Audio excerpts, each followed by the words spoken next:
Kwa nini unapenda uongo kuliko ukweli?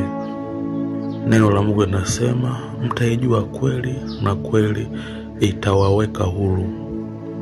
Maana yake ili uwe huru, penda ukweli. Asiyependa ukweli hawezi kuwa huru. Ili upate mafanikio yaliyo sahihi mahali popote, penda ukweli. Neno la Mungu linasema Wagalatia 4:16, je, nimekuwa adui wenu kwa sababu nawaambia yaliyo kweli? Je, nimekuwa adui wenu kwa sababu nawaambia yaliyo kweli? Yaani ukisema ukweli unakuwa ni adui kwa watu wengine, na Mungu anaagiza tuseme ukweli. Je, nimekuwa adui wenu kwa sababu nawaambia yaliyo kweli? Neno la Mungu liko wazi. Kila kitu kipo kwenye Bible.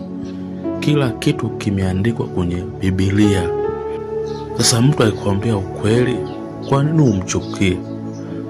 Anayekwambia ukweli maana yake anakupenda, anapenda maisha yako yaende vizuri, anapenda uende salama katika kile unachokifanya, kwa sababu unapoambiwa ukweli itakusababisha kujua wapi unakosea. Mtu yoyote mwenye akili na mwelewa akaambiwa ukweli, ule ukweli anaufanyia kazi.